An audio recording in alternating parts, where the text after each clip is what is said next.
stay in the field. Oh, stay in the field. Stay in the field until the war is ended.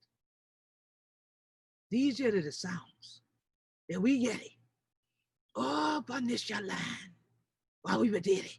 He needs your feeling thing to walk the show by hand and right of us. Oh, down Marsh Deck. Sometimes you had that good old mule and then walk horse and things like that. Oh, but what would we ancestors who been in the walk horse? They buck with them and they badawa them, try to make them stand and feel for truth. But when we were in the crack, we teach us sing, but this year, they ain't been all saying what we been to do. So this year day, before we start for going and zoom in on this year, let we take a moment of silence for all the ancestors of the Gullah Geechee Nation from Jacksonville, North Carolina, to Jacksonville, Florida, who been in them one, what been a stay in the field for truth, because they been a plant this year seed, but this year day, for all of we had this year place for stay. Ashe, Ashe, Ashe. But we so glad for this year 21st episode of zooming in on sustainability, coming to honor from right here where we be, and we be Gullah Geechee anointed people, right here in the Gullah Geechee Nation. This year the Queen quit, head upon the body of the Gullah Geechee Nation. Now plenty of time people are coming down here now. Then walk all through we land, all across we land and things like that. Now study about this year. Now study about the blood, the sweat, the tears, what they you know, and things like that. And for Snoozy, plenty of people there from the 1500 even up to now and things like that. Right here where we stand on this your land. But guess what? It been in the 1800s that we ancestors them take over the ownership of this year. Even though they be done on them truly, because they've been the one to walk them. They've been the one that have been to put the seed in the soil. They've been the one who carry seed, yeah. That is your place called America. When the Carolinas were the Chikra, through the what come named Georgia, down there this your land and we called Florida one time, and things like that. All this year be where we today. So even now, today, people study about, well, how didn't Cherokee do this year? How them did it? How didn't get this your land and things like that? Well, the day that what we will crack we teeth out. And so today, on zooming in on sustainability, we are going to focus on Black land ownership. And in particular, a phenomenon, a legal issue that we call heirs property. And so we're going to take you on a little journey, because a lot of people come to the Gullah Geechee Nation from Jacksonville, North Carolina to Jacksonville, Florida, visit the Sea Islands. We literally live in the Atlantic Ocean. And they are shocked and amazed if they learn that this group of African people with indigenous ancestry that look like a me own land, not own houses, own land, own acres of land, own this land outright, no mortgages, that we were the heirs to this property. But many don't hear about that term heirs property until there's a legal battle going on here. More often not brought on because someone is essentially trying to pierce the veil of how to get into it and become an heir, even though they didn't have a birthright to it. That has happened in numerous places and numerous cases where Gullah Geechee families didn't continue to get along or didn't educate one another on the value of their land legacy, and that they owned an asset outright. And the only maintenance of that asset they had to do was pay the taxes to the county every year on it. And they would be able to pass it on and then build multi-generational wealth on it and from it. Well, when we don't educate one another and we don't get along, in come others who see the value that you don't see. And here it is when they say one man's junk is another man's treasure. Unfortunately, for some Gullah Geechee families, their land they treated like junk. And others treasured it enough to say, I'm going to put up the money. Let me buy your piece. And when they did, they now became part of this list of heirs for the land. And now the rest of the family members that have been living there found themselves standing, but standing in a courtroom, trying to find a way to protect their land ownership and literally the places where they live. Well, I have worked on a number of heirs property cases. I have been deposed in a number of land cases over decades now. As founder of the Gullah Geechee Sea Island Coalition, one of the primary things we looked at was stopping the land from getting out of Gullah Geechee hands. Many of you who watch Zooming In on Sustainability, you also are contributors to the Gullah Geechee Land Legacy Fund. So you donated over the course of this year or last year to making sure we had this fund that helps us not only pay land taxes, but also helps us fight legal battles. Well, today I am so honored and so proud to bring on someone who I call brother-in-law, and that is meant in a literal sense. This brother, attorney Willie Hayward of the Heirs Property Law Firm, and I have fought and won legal cases, in particular, protecting sacred ground, sacred burial areas.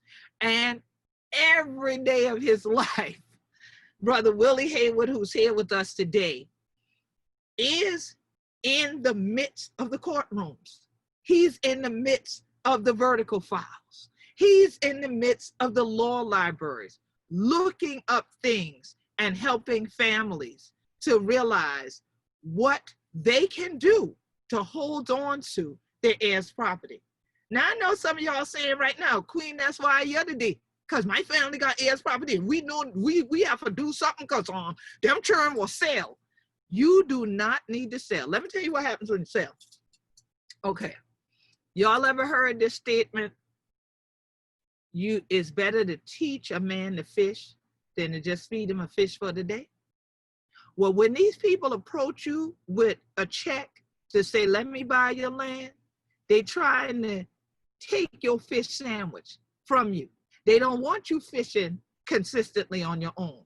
Because eventually you'll realize you can not only feed yourself, you can store up some of that fish and somebody else can eat when that fish ain't even in that creek. You could start selling fish, which means you could make money, which means you could reinvest, and then you could do more stuff, and you could own boats, and you could own a fleet of boats, and you could teach other people to fish.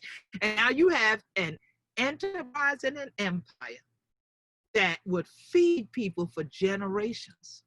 So that's what happens. When you take that one check, it's a one-off. And you the one who's going to be off, because you're going to be the one off the land. Where there are a number of tools in the legal toolkit that people have used to extract our land from beneath our feet, but there are tools in that kit that can help us keep our land too, so that we can stay on it.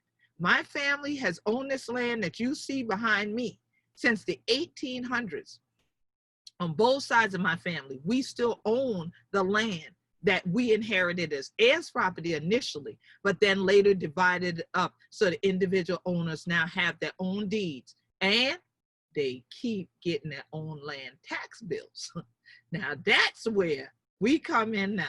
And my brother Willie, how honored to do today. So glad to see him again in the midst of all of this year, what is going on. How you doing? Right. How you doing, Queen? I'm doing well. I'm so glad to see you. I ain't know what to do. Oh man, smile, long time no see, and I'm so glad to touch bases with you again. For truth, you know, I could beat drum right now. I could beat drum right now, cause you know, you and I often talk about, you always saying, yeah, Queen, y'all be up to stuff, you know, and you know, it was great to be up to helping save a lot of people's property this year. that Absolutely. to amass money to get out there ahead of the auction, get people land taxes paid, so that we could keep this property, whether it was individually owned or heirs property. Explain to Absolutely. people. I know on my family deeds, when I look back to those deeds that date back to 1862, both Right. sides of the family, it'll have my great great granddaddy, the great great grandmama, it have all their churn. It might have even a cousin name or two that they had in their house because they've been raised that cousin. And then Yeah. the very last word says, and the last words are, and their heirs. There is. Yes. Yes. Absolutely. So tell the folks, is that the only reason? What we mean when you say heirs property as an attorney, what do you hear when you hear the term heirs property? What does that mean? Heirs property in the legal sense means property that's titled in the name of someone who's deceased, who's dead, and that person has been dead for over 10 years. Now, that's South Carolina statute, and a lot of states, especially in the South, mimic that same scheme. So if somebody's deceased and that person has been deceased for over 10 years, even if they had a will, the will is no good, except wills that were executed before that statute came into place, and that statute has been into place since 1976. So someone's deceased, they died, they didn't have probate done on their estate, and 10 years have passed. Then you have heirs property, meaning that you now have to go to court to determine who are those persons' heirs, the original title holder, who are their heirs, and what is everybody's numerical percentage in that property. Now, see, now you're back in my wheelhouse. The mathematician, you just said numerical percentage. You know that's my thing right there. That's right. You got a master's in it, right? Yeah, yes, sir. So now, so let's give these folks a working example then. All right. So we got a 10-acre parcel of land. Okay. Sure. But there was 10 members of the family. Let's say the mama, the daddy, and they had 8 children. Right? So how would we first say, let's say now the daddy died. Right. But when you talk about this numerical value, how does this work now in terms of the South Carolina statute that you just mentioned? How this work? And there ain't no will. So it's no will at all. Daddy died. He ain't leave no will. So what happened now? Everything go to mama? Or no, and go on. After, I believe it's 1986, if I'm not, I can look it up. But presently the statute says that the spouse gets half. Before 1986, the spouse would only take a third and the children would share that other 2/3. Presently, the spouse would take 1/2 and those 8 children would share the other half, which would leave each one of those children with 6.25% in that property. Okay, so in other words, with the example I'm giving, the wife now has 5 acres, that's hers, but the 8 children got to split 5 acres. Well, here's the problem. And I always like to preface this with the court is the last place to deal with heirs property. It's got to be dealt with, in my opinion, with the family. What happens is the court is mandated to divide the property on value and not on acreage. So if you got 10 acres and you start splitting it up, you might have 1 acre that's close to the road that's going to be worth more than 1 acre in the back. So to equal the value, the court will tell the surveyor to divide it into X amount of acres of approximately equal value. So somebody might get 1 acre, somebody else might get a half, somebody else might get a 1/4, but they will be equal approximately in value. And the value at that point is the numerical price if you sold it. That is correct. The cash value. So that is correct. So where to us culturally, that ain't fair, right? Oh, we wouldn't see that as fair and equitable because you just said one getting a 1/4 acre, one could get a 1/2 acre, another one get an acre. Everybody in the family gonna be looking sideways at the one who got the 1 acre, because they like, that ain't fair. Why can't just do them this way? Because we would more do it like we would take a pie and cut the thing up. So I see why you're saying talk to the family so you can cut this pie instead of let the judge talk to y'all, because he ain't first looking for no pie. He want to know how much you could sell the pie for, and then we gonna split the money instead of splitting up the land. That is absolutely correct. The first thing that the judge is going to do is pull out a calculator, because it's all about money. And this property, the reason this is property, the bulk of the is property that you see along the coast, along the lowland, that is in the province of Gullah possession, that property has been passed down primarily as a place for the family to stay, and for that property to supply that family its needs. Exactly. And so it's been the ancestors have sacrificed by acquiring that property, paying the taxes, managing that property, and passing the property down to the next generation. Right. Now, with this generation and the focus on money, that seems to be very, very difficult. It is, because what you said was to take care of our needs. So like Absolutely. People can see right here behind me, my family has eaten from this property literally since before the 1800s.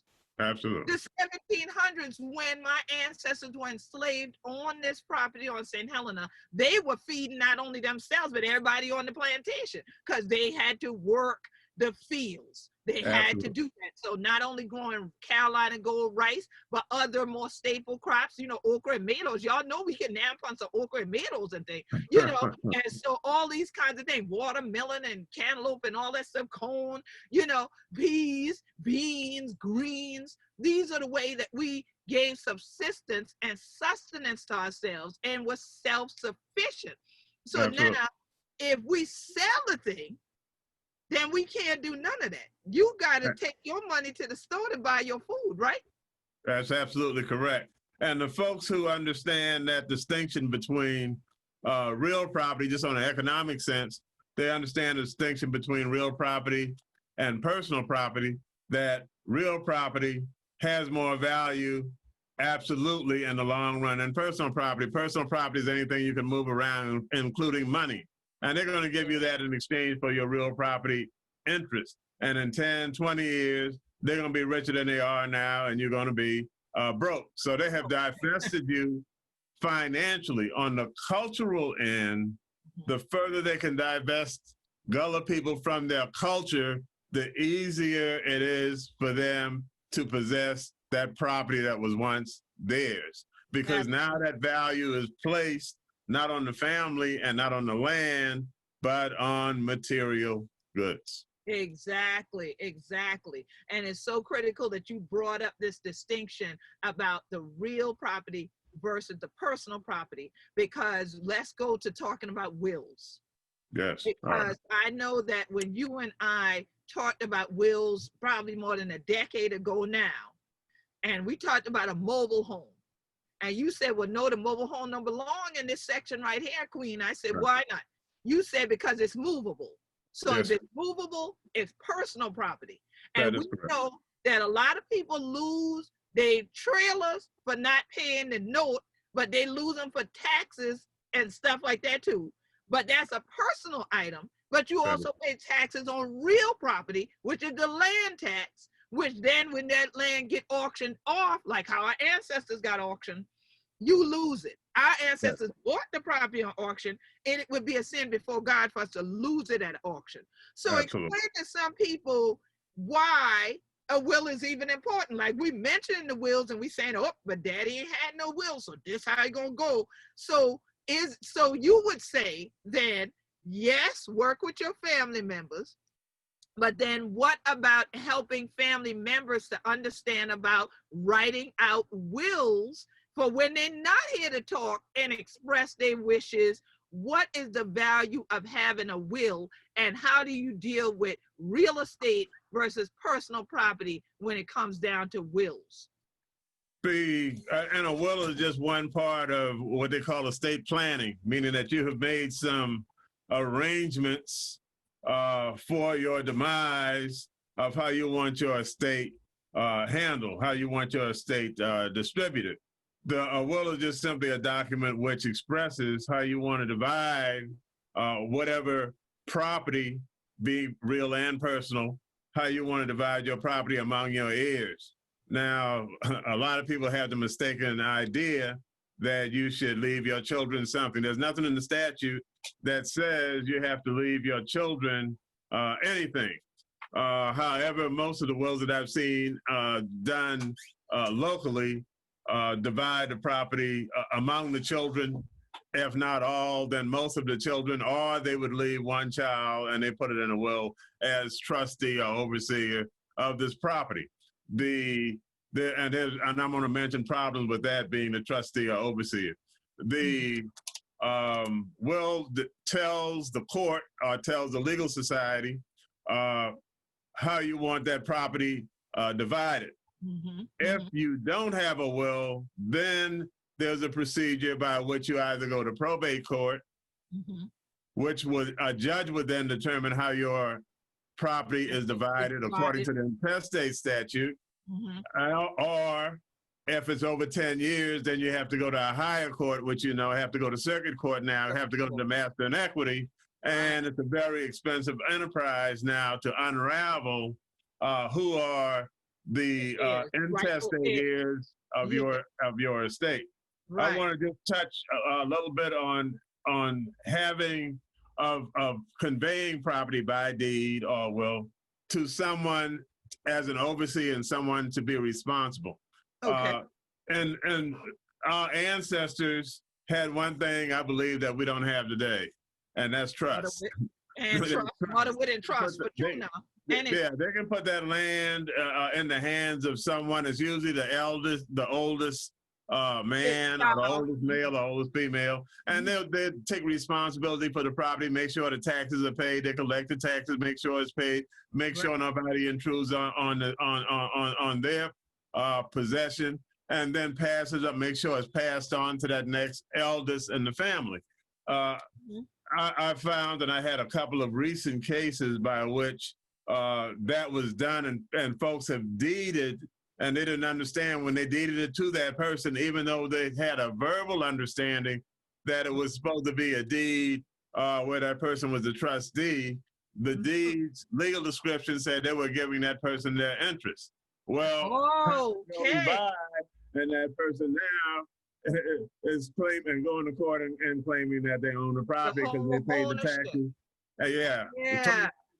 They paid the taxes, and all these other heirs have signed off their interest to them, which is devastating now to the family. And the usual wheel has come around again, and we've been fooled, hoodwinked again. All of that. So tell me this: is that what you call a quitclaim deed?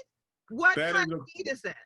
That is a quitclaim deed. A quitclaim deed is simply giving someone your interest because you don't know what that interest is. And I said before, the only person who can determine your interest after 10 years is a judge. So the judge has to determine what your percentage numerically is. So therefore, you're saying, I'm going to give it to you. If it's 0, that's what you got. If it's 100, that's what you have. That's what you have. So now tell us the different types of deeds, because I know quitclaim deed, a lot of the heirs of property in the Gullah Geechee Nation done either signed off or somebody tried to get you to sign off a quitclaim deed. We done seen that 50 times. But then you have guaranteed deeds or guarantors deeds. Tell us about what are these different deeds and what's really the best one that you should have. Well, the best one, top of the line, is something called warranty deed. A warranty deed states that I guarantee that I have the interest that I'm conveying to you. So for a lawyer to draft a warranty deed, he or someone at his firm would go down and search the title to make sure that person or persons have the interest that they are purported to convey to you, whether it's 100 or 50 or whatever they have. Someone goes down and makes sure that that person has that interest. Then on the deed itself, you would see a warranty deed. Okay, and that's where you call clearing the title? Is that process where you call it clearing the title as well? Well, that's a procedure of which the title is not marketable. So it has to go to a judge to clear it, meaning the judge has to determine whether any deed, any liens, and any mortgages against the property. Okay. Also, who are the co-tenants, who are the owners, the boundaries are intact, and all these other issues. That would be the title clearing process. Process for title clearing. Okay. But the and actual that deed goes itself. in getting this warranty deed, though. Right. Absolutely. To get a warranty deed, that let's go through the procedure. If land starts out to be, let's say, heirs property, let's go back to our example of the man and wife who had 8 children. Right. The man dies and without a will. Right. And then subsequent to that, maybe 15 years later, the wife dies. Right. And the land is still titled in the man's name. Right. Now you have to go to court because no one knows who are this person's heirs, because as we said before, there's no will. The judge has to determine first, who are this man's children. Issues are going to come into place where, as you know, in the South, we take care of other people's children. Yep. We put other people in the obituary. He was survived by 7 children, when only 3 are his natural children. Right. So the judge has to determine who are his actual natural children or adopted children. Okay. Then we come to the spouse. Who's his spouse? Multiple wives, marrying one, never getting a divorce, marrying somebody else. Oh, you know we good for that thing. You know we good for that thing right there. Ain't like no, as they say in we church, no remorse. They ain't want no remorse. And I think one problem that happens in our example, if the man dies and let's say the man marries someone and that person has a child who's not the landowner's child. And they have a child and they married a landowner subsequent to having this child, but not of that union. And of their union, they have 7 children, to get back to our 8. Yeah, our 8, okay. All right, so the wife had with this one. You done come into marriage with 1. Yes, ma'am. And then y'all have 7 more. Or they have 7 more. So he dies, but only his children share the land. So his wife, in the present statutes, present scheme, would get 1/2 share, and all of his children, only his children, his natural children, which would be 7 children, would share that other half. However, here's what happens. When the wife dies, she has 8 children. Yeah. So a portion of that landowner's interest in the property would go to that child who is not his child. It's only her child, the one she right, but it got it through the mother. But she don't get nothing, but that child didn't get anything out of the other piece. Right. Correct. Well, when she dies, she's going to pass on some of her husband's interest to her natural children. Right. The warranty deed that we speak about is the top of the food chain, and the quitclaim deed is at the bottom. Wow. But it is a deed. So do not make the mistake of saying it's a quitclaim deed is no good. Yeah, because if you can pay your interest, you're not going to get it back. It's gone to the person that you have given it to. Right. I think it's an excellent instrument to transfer interest between heirs. The family gets together. Some of the family have been motivated to take responsibility for this property. Others live other places. They're doing well. They can quit claim their deed to those that are going to be responsible for the property. Thereby, those are responsible would have their interest and eliminate all those outlying interests and move forward. Right. So, for example, let's say those of us, most Gullah Geechees know that you have the family split in 2. You got the one who still did on the land and things like that that live there every day. And then you got the other rest of the family going elsewhere, whatever city they're in. So the city group might say, well, look, I know I am not coming back down south. I'm not going to ever live there. So the city ones sign off their interest. They quit their claim in that property so that the ones that's living on the land don't have to worry about if they die And then here comes some who know who come and talk about, I've been to go with them. I common law, so I want that land and I want to sell it. No, they done gave it to those who live on the land through the quit claim, and that's what they did. They ain't got no more claim of their interest, right? That is absolutely correct. And we try to narrow those interests down a lot through quitclaim deeds, so that we have a smaller finite group that's going to be responsible for that property and move forward. However, the new statute has put a little kink in that because it requires going into a quiet title action now that you actually have in hand an appraisal. And that appraisal is served on everybody when you serve the pleadings. And I don't know if they read the pleadings, but I sure get some calls about the money involved. Yeah, they read the appraisal. Yes. Right. But not realizing, staying with our 10-acre example, if that 10 acres is valued at $100,000, right? That $100,000 that's been assessed at right now is not what you're going to get if you sell the property. You're not getting $100,000 because there's too many fees that everybody got to get off the top before you can get that, correct? That is correct. And some of those fees are going to be attorney fees. And I don't just mean the attorney that brought the action. I mean any attorney who's involved who represent any of the other heirs has the opportunity to submit an attorney fee affidavit on the number of hours they have committed to this action. Court costs. In Beaufort County, usually the publication in the newspaper, that simple notice to all the unknown heirs are going to run you between $1,500 and $2,500. Really? Is that much now? Absolutely. And they will not give me no breaks on it. Wow. Also, should the property need to be surveyed? A lot of times the property hasn't been surveyed in 40 years and the surrounding property has been surveyed. So you have to have a good survey in hand. And you also have something that, if there's a water feature, you also have to have something called a wetlands determination, so you can show what is the highland and which is the lowland, separate from that.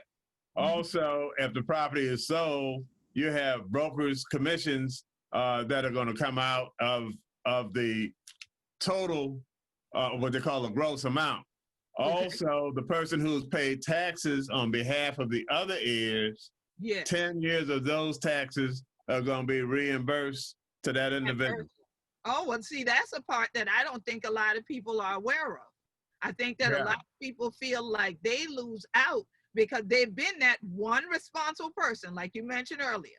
Might be that one eldest sibling or whatever, the eldest child or whatever, that is actually the one that has been responsible, and them other jokers think being responsible means you pay.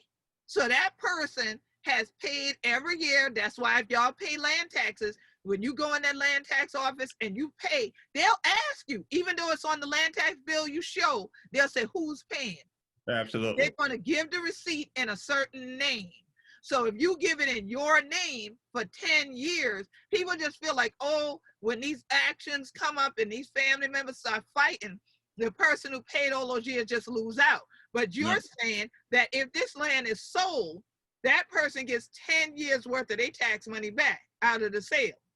That is correct. And also, if the land is not sold, which I don't, if the land is not sold, that's still well, let me use an example. Let's say the family just wants to divide this land.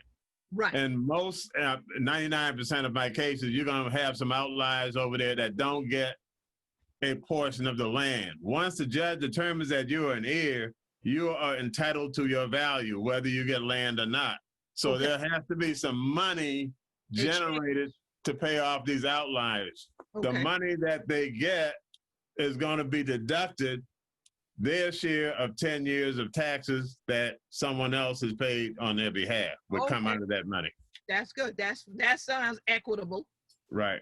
Yeah. I think the other, I think you mentioned earlier about the various ways which is property land is lost. And I was listening and I heard you mention property taxes, which is, as you know, is a big issue. Yes. They also something called that adverse possession. Adverse possession. Yes, sir. Please talk about what is this adverse possession. Is that not what people say is squatters' rights? Is that what it's saying? That is it. That is it. And that has caused a lot of interfamily conflict. Yes. Because adverse possession says that someone can claim land or claim your interest in land if they have done certain things in South Carolina. One is you have to pay taxes. You have to show that you pay taxes individually, not that taxes have been paid communally. So you pay taxes, and that's why a lot of folks want the tax office, tax assessor, to make sure to put down that they pay taxes out of their funds. Right. Mm-hmm. And those taxes have been paid, and here are the timelines. If it's heirs property, they want 40 years. 40. If it's not heirs property, then meaning you are not an heir, but you are claiming an interest in this property, you build a house on it, or you live, then it's 20 years. Now that 40-year period that they have for heirs property, you can tack it, meaning you can add your granddaddy, your mama, you all together to get that 40 years. Okay. To what they call oust the other heirs, to show that y'all have paid taxes, just your family branch have paid taxes, have possessed the property. Now here comes the crucial part. Farming, like I see behind you, that counts as possession. As possession. That you've done that over the requisite amount of period continuously. That's to show all of the other branches that y'all are claiming that for yourself, for your branch, not all these other branches. Right. Also, if you are not an heir and you've done it for 20 years, then you can make a claim in court for that property, just the portion that you've claimed. So if it's 40 acres and you just cultivating 10, then it's only the 10 that you've cultivated. Another way to show it, which most people don't look at, is these timber sales. And I saw one up in Saluda County that I got shocked at, but it was 100 acres. Wow. And one of the heirs was selling timber, but the timber contract, the legal description in the timber contract for the land that they were cutting said the entire tract. Are you kidding? And the whole 100 acres? The whole 100 acres went, because the contract said the entire 100, and they recorded it. They recorded that contract. Downtown at the courthouse.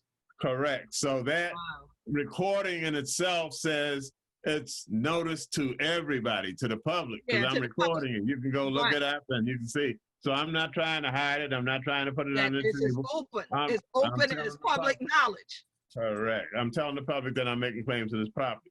So a lot of times, in the heirs property cases especially, that trustee conveyance and this adverse possession has really caused people to have a better taste in their mouth. But I'll digress. Believe me, the court is no place, no place to resolve family land issues. It has to be done among the family. And then once it's packaged, come to court. Yes, ma'am. Right. And I'm going to say this.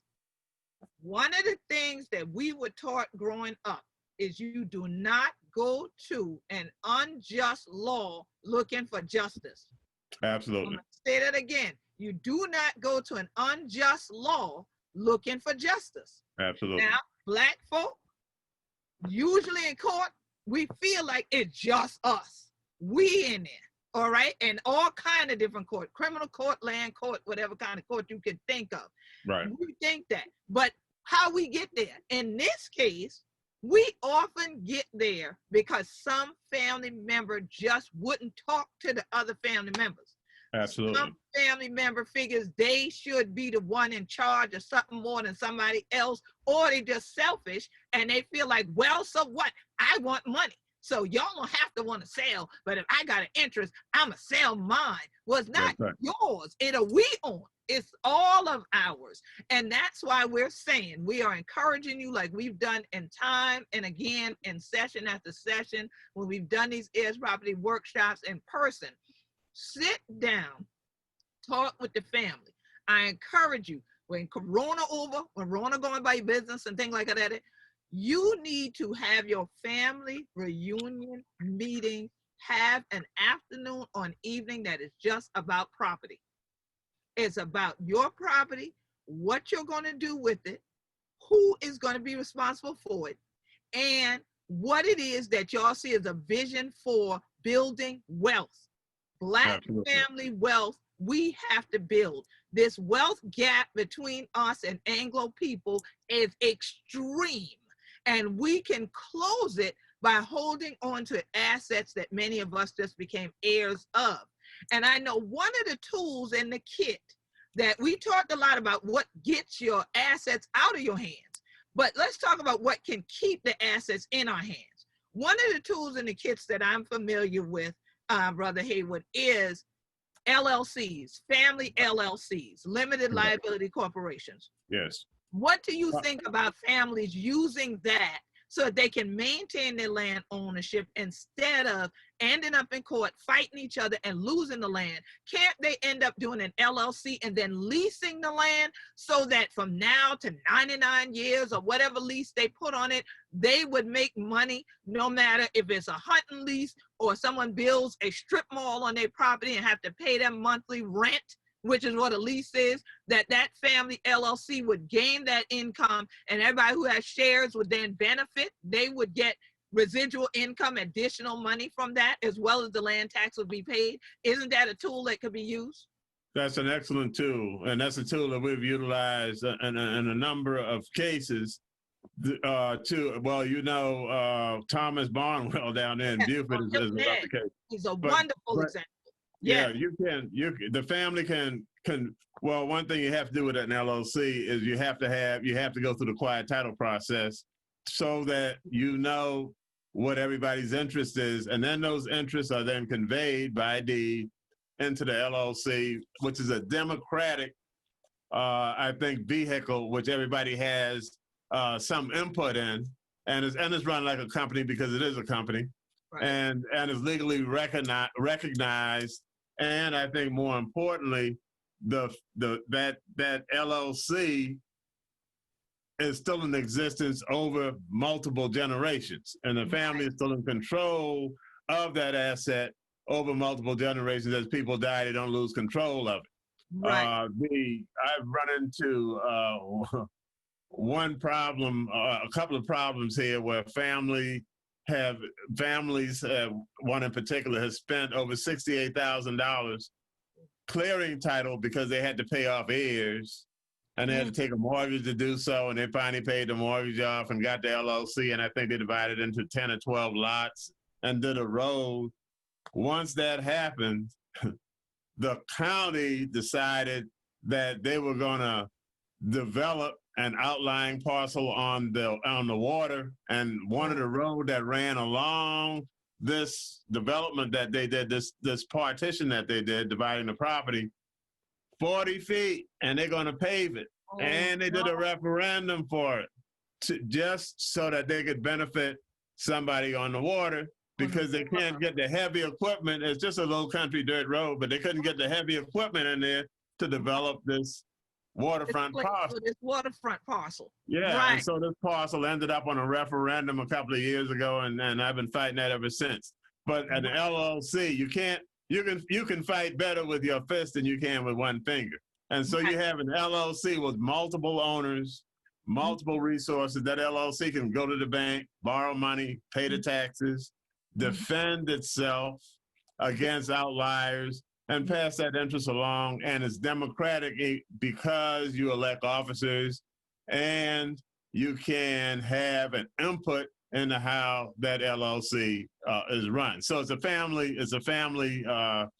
one more family, what I want to say, entity is a family trust. Okay. The difference being an LLC you can basically run itself with the folks who you have elected to do so, the president and the secretary and so on and so forth, so forth. Whereby the trust, you need a third party to run it. It's run according to what's in the trust, but you need a third party and not the folks who are involved. The third folks who are involved are just beneficiaries of that trust. So that's basically the major difference. But both of those can be effective. So who would that third party be? It has to be a non-related person. Is that the case with the trust, with the land trust? They usually recommend a non-related person because it's hard to be a beneficiary and the trustee, because you're going to benefit yourself more than other people. Than other people, right. Yeah, so you like a lawyer or a bank or, I was going to say that, some other entity to be responsible for. Be responsible, yeah. So I was going to ask you that. You went right there. I was going to say, other than the lawyer, don't they do this with banks where you can get someone to be that trustee? That is correct. On behalf of a land trust. And so people have formed both family land trusts and open land trust and all kinds of land trusts that we see, and there's a mixture of them throughout the Gullah Geechee Nation, but all with the same vision of retaining the ownership of the land and often retaining even some of our cultural heritage traditions, such as farming and agriculture and forestry, and keeping open fishing areas so that you can still go out to that landing. And now let's talk about something else that I know a lot of our people in the room today, and y'all can pop questions in the chat if you like. I know that a lot of them are probably also interested in how do they protect their burial areas? Because we know, in that example you just said, it gave me a flashback. When you talked about them wanting to develop, as I call it, destruction meant to destroy these waterfront areas, a lot of our sacred burial areas are on the water. And we have seen time and again, I'm sure you've been in cases, I've been in cases, trying to prevent destructionaires from building clubhouses over Gullah Geechee graves. Then it started being individuals trying to pull the same stunt. They want to put something else on the property, and they want to move people headstones under the cover of night and all kinds of stuff. And then there's this willingly and knowingly clause that people try to act like they ain't see the headstone. They ain't had know it was a grave. So tell folks, how can the family also, like I'm telling them, they having a family reunion meeting. They need to talk about the tools to help protect the property. They need to talk about who are the people who are trusted to be the trustees, or do you want to do the LLC, or you want to do the land trust? What we going to do, and then who will be in charge of that? Who going to be the officers? Who going to be the trustees? We're dealing with a bank. We're dealing with the lawyers. We're dealing with all this. But what about the burial area? What can people do in the case of these cemeteries if they feel that there might be a threat to those? What might be something that would be beneficial that they could do to be proactive and not have to be reactionary when these folks come along trying to get that piece of land? I think the first thing I would recommend is to document. Document by taking pictures, having some physical record of where your ancestors are buried, and then having some sort of physical barrier which separates where they're buried from other land that the family may have in their possession or other people may have in their possession. You have to document because, as you said, headstones have a way of disappearing overnight. So you have to document where they are, where they're buried, even to go to the extent, I believe, in the one that we were, where they had the ultrasound or whatever. Yes. But you have to document where they're buried and have some sort of physical barrier. Have a surveyor come out and put a physical barrier around that area so that no one can mistakenly interfere, trespass, or intentionally, mistakenly go on it or intentionally trespass on where your ancestors are buried. You also indicated that it is near water. And traditionally, it has been African-American burial grounds buried by some course of water. And in South Carolina, as you know, that's some of the most expensive property in the entire state. So that is definitely under threat.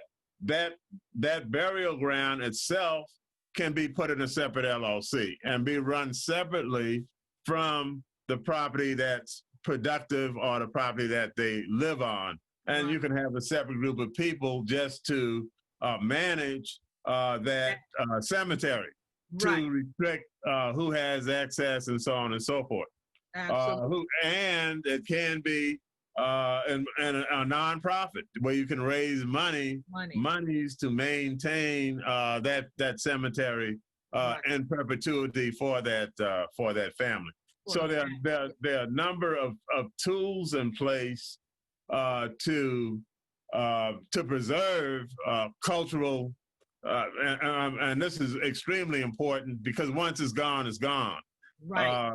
To preserve our ancestors' burial grounds, but we have to have folks, and I say this over again, we have to have folks in place who value the culture. Absolutely. Who value the culture. And if they don't value the culture, then protecting a cemetery or protecting ancestral land or perpetuating an idea that we are as Gullah people one family, once that's gone, then the rest will follow. Everything else goes. Exactly. And it's critical. Brother Greg is here from Edisto. I'm glad he's here.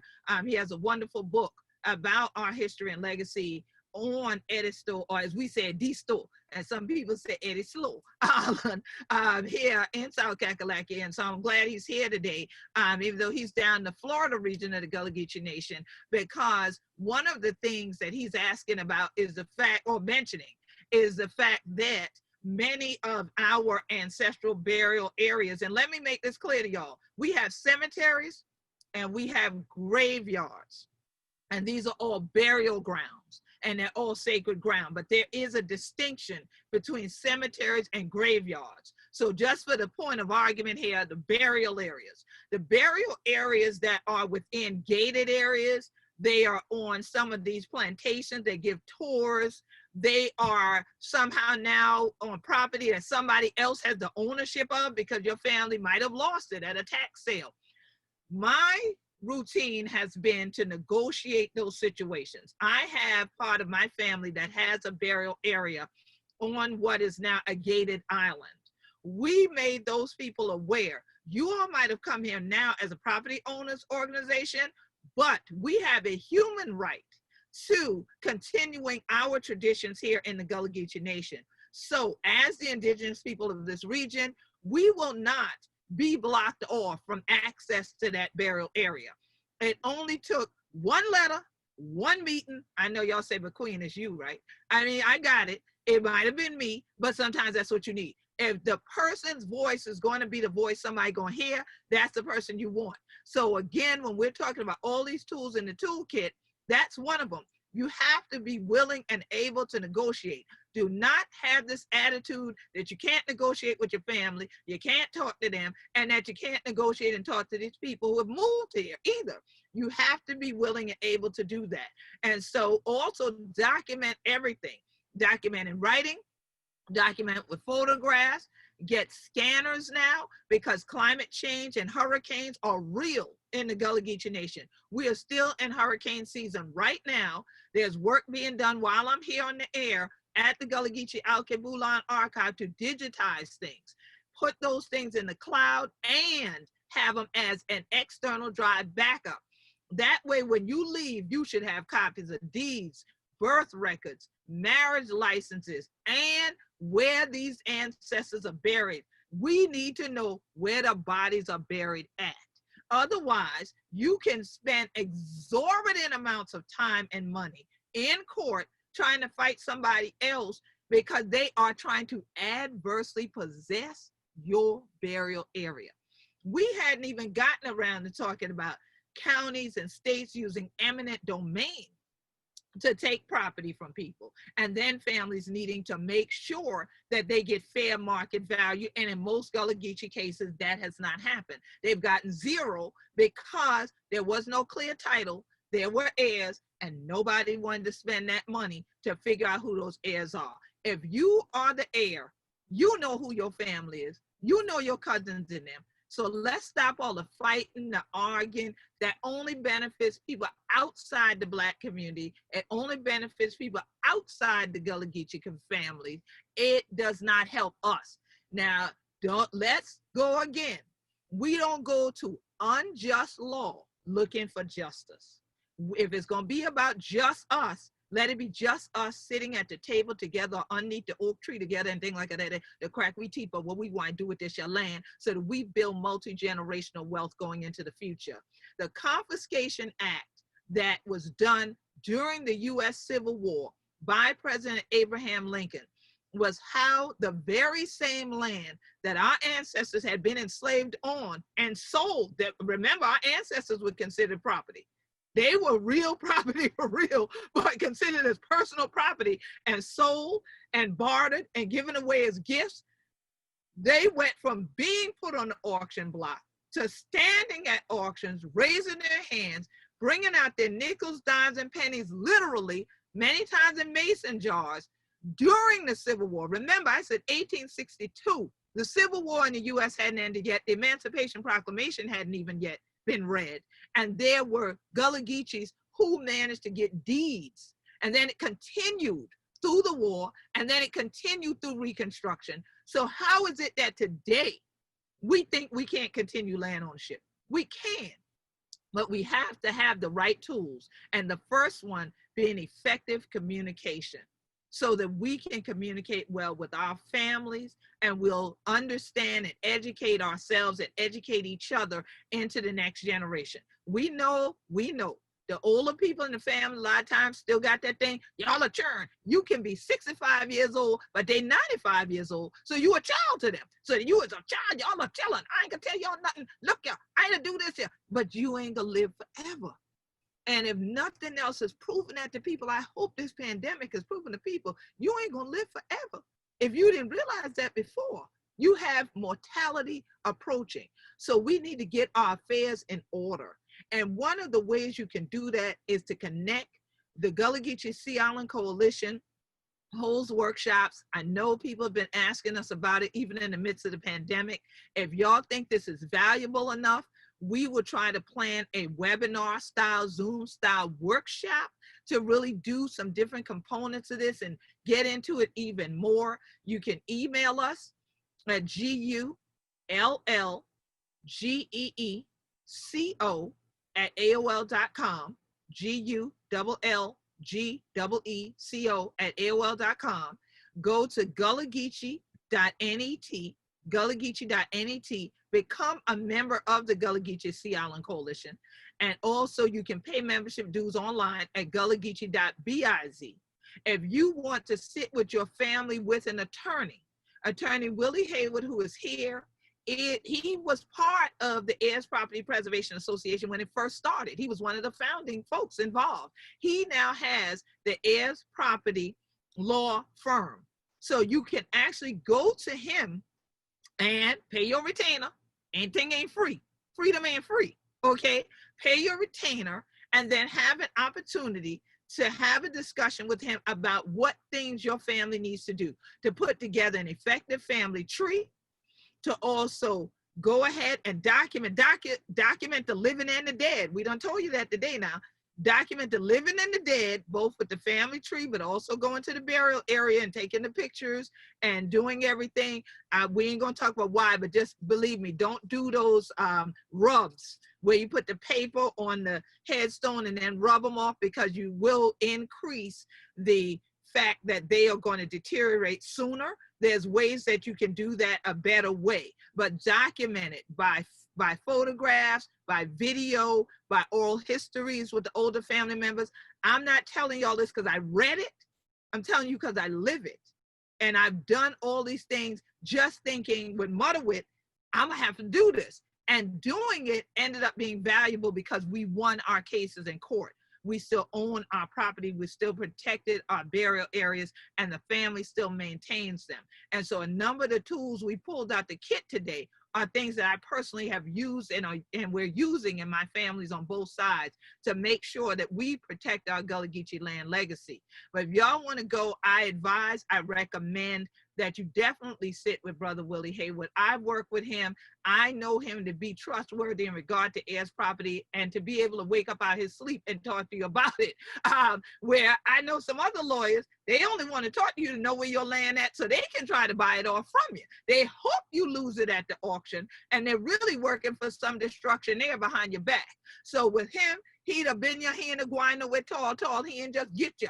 He is a Gullah Geechee like a we, all right? And he's right there in North Charleston, South Carolina. Brother Willie, tell them how they can reach you. Do you have a website that they can go to if they want to look at that first before maybe calling you or reaching out? Would you give them that information? Yeah, so why don't you— All right, I'm located in Charleston at 27 in the West Shasta area, of those of you that are familiar with Charleston, South Carolina, at 27 Gamecock Avenue, Suite 200, Charleston 29407. And because I charge $100 for a consultation, and because I'm extremely interested in what's going on now and the progress you've made and the efforts you're continuing to make, I'm going to waive that. So I'm going to waive any consultation fee of anybody who wants a consultation to find out about their property. Now, remember, I practice in South Carolina, but you want to find out about your property and have questions about your particular situation as far as heirs property concerned. You just mentioned Queen Quet and this program, and I'm going to have my staff waive any fees for you. Now that is awesome. I didn't expect him to do that, but that is truly a blessing.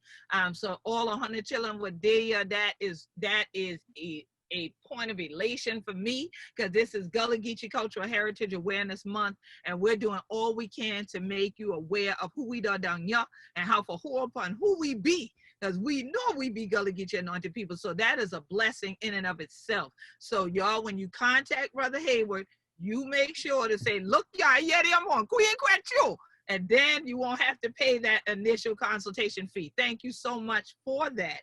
And so for folks who are not in Charleston, that they want to check out your website, do you have a website? Yeah, Heirs Property Lawfirm.org. Also on Google, my name is Hayward Willie, HEYWARD, comma, and you put in Heirs Property, a lot of things are going to pop up. So yeah. you can find me that way, and you can also heirspropertylawfirm.org will get you there. Yes, so we just typed it in the chat, heirspropertylawfirm.org. Okay, so that's the direct way to reach him. If you're trying to reach us, you can follow us at GullahGeecheeNation.com. Throughout the rest of Gullah Geechee Cultural Heritage Awareness Month, we are posting things that will teach you about 40 acres and a mule and the reality that is here. That's right where we are, okay? Because it was from Charleston, and all the abandoned rice fields southward to Ferndina was to be split up in 40-acre plots. We're teaching you about that. We're going to be putting out more of the Gullah Geechee land lessons. I recently did lesson 1, and that has gotten thousands of views on IG and on Facebook and Twitter. So I'm going to do lesson 2 soon, and part of lesson 2 will be pulled from this episode. But if you want to watch this whole episode again, take it to your family reunion meetings. Follow www.gullahgeechee.tv. So subscribe to gullahgeechee.tv for free. It is on YouTube. So within the next couple of days, we're going to rebroadcast this on there. And also, if you're following Gullah Geechee Nation on Facebook and our fan page, you're going to see us broadcast it there. We also want you to follow us at Gullah Geechee TV and our Gullah Geechee Nation Facebook fan page, because on Saturday, October the 24th at noon, we're going to have another fundraiser. It's going to be a virtual Gullah Geechee Freedom Celebration. And you're going to learn more about the legacy of land and the fighters that have been holding on to this land from the time of the Stoner Rebellion through to Denmark, BC, and Gullah Jack, to our human rights movement now, and help to donate money to the Gullah Geechee Land and Legacy Fund. You can donate there at GoFundMe. Look up Gullah Geechee Land and Legacy Fund. You can also, if you say, I don't fool up with GoFundMe, but I got Cash App, you can do $, Gullah Geechee Nation, $ Gullah Geechee Nation. Now let me help y'all out. Gullah is G-U-L-L-A-H, Geechee, G-E-E-C-H-E-E. Ain't no I in Geechee for the we. Gullah Geechee Nation. So $ Gullah Geechee Nation, GullahGeecheeNation.com, GullahGeechee.net, GullahGeechee.net is how you can learn more about the Gullah Geechee Sea Island Coalition that's been working with Brother Willie Haywood and many others who have been fighting for the land and educating our people about keeping the land and building multi-generational wealth. You can become a member, go to GullahGeechee.biz. And we also have a wonderful t-shirt now, which is called Victoriously Gullah Geechee, and it's celebrating our land ownership. And you'll see that along with other books that talk about our history and our culture right there at GullahGeechee.biz. But make sure you also take the time to share with your family Heirs Property Law Firm.org. Heirs Property Law Firm.org as a link that your family needs to look at. And then remember, if you go ahead and make your appointment, don't forget to tell them, say, I get it this year from Queen Quet. I heard it on Queen Quet show, and so that you will get that fee waived. You don't say nothing. Don't look at him funny and side eye when you get the bill. When they say, okay, slide your card right here or whatever, or write the check to, don't say, I thought this free. You ain't call my name. Y'all like to call my name other rest of the time. This is the time for call my name, okay? And get you some money off the thing. But we are going to continue to work together with you. I see several other questions, like things about what can planners and landscape architects do to help support heirs property. Well, you could work with us. Work directly with us, because there's a lot of different things that we deal with, because each parcel of land, as you know, is distinct.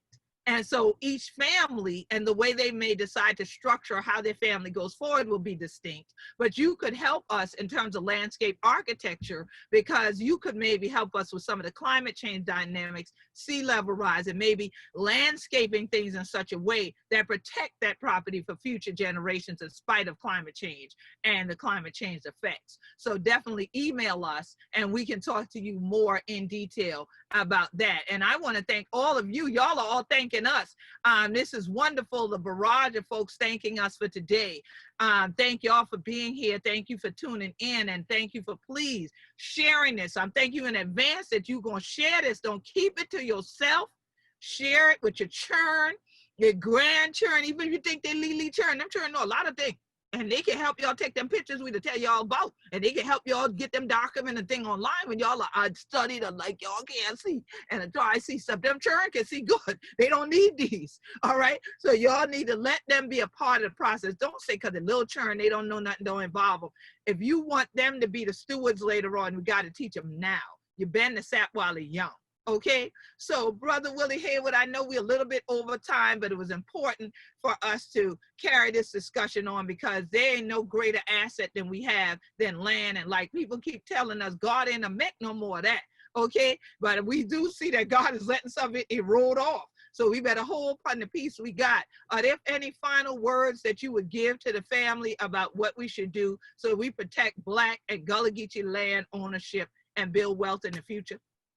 I think we touched on it. One is the family they have to circle the wagons themselves to hold off folks who wish to divest them of that land. But I'd like to segue on something that you just said about the coming generation. We have to share this culture and share our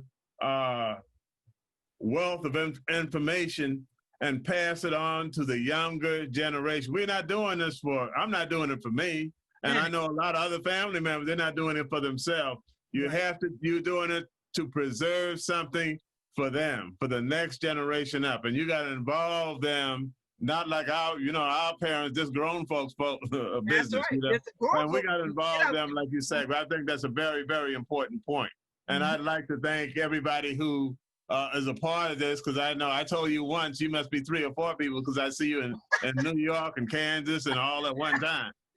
So I really applaud your work in this area. Outstanding, outstanding. Thank you, sir. Thank you, sir. And one other thing, I just want to announce to our people here today, because you gave me great news the other day about our brother Mitchell, who we all work to support getting the unified heirs property law, that is the Clementa Pinckney heirs property law in South Carolina. God bless the dead, who was really an advocate for all of us, who many of you would be aware of. Pastor Pinckney, he was one of the Emmanuel 9 that got assassinated at Emmanuel AME, but he fought for us. He fought for our culture. He fought for our communities, fought for our land. So in South Carolina, we got that law passed. But tell everyone what happened with the brother that led the charge to get that law passed throughout the South, and is still working on it, getting passed in all the states for heirs property to help the family.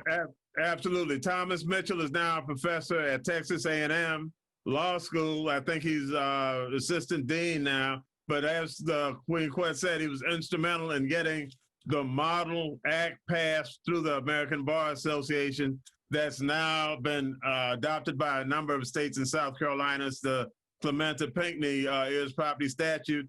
He has been a recipient of a MacArthur Fellowship, which is $600,000 plus unfettered dollars, of which he can use however he likes. And I went online, and it's his wish that he use this money to start and sponsor organizations that would help support preserving heirs property land, meaning centers throughout separate states, different states, that folks can go to and have these resources in one central place. So he's planning on using a part of that award for this purpose. And I think it's an outstanding recognition for him and his work throughout the years in this area. Absolutely. And I'm so honored to know him. I'm so honored to know you. These brothers, whenever I call them, they come. We had the Black Folks Land and Legacy Conference some years back. They all were there. They presented. Brother Mitchell flew in and had to fly back the same day, but thought it was so valuable to be there to present to us what the law was about, how it could help us. And so we, like Brother Willie just said, we didn't do this here for me. We'll do this here for we. And so it is such a blessing. And that's why every time we have a victory, we need to celebrate it together. And we can have more victories like that if we celebrate family and importance of still having it. As people of African descent, they did everything they could to take family from us. They're doing everything they can to take the land from us because, as y'all heard me say over and over, the waterways are our bloodline, but the land is our family. So we know our blood, sweat, and tears is in this land, in the Gullah Geechee Nation. So what greater place on which to stand for the next generation? This year, the Queen Quet, head upon the body of the Gullah Geechee Nation, hope that 100 children, please pass on this year information and make sure that we did right here for the next coming generation. Because you know I always say, Hunter must take care of the root for heal the tree. So we done give Hunter some tools for dig a little deeper. I also let you know we done been here and we ain't going nowhere tall. And we have to stand tall, all y'all. Stay safe, be healthy, and make sure you stay free. And the way you do that is by owning your own land and keeping up we legacy. Peace and blessings, everybody.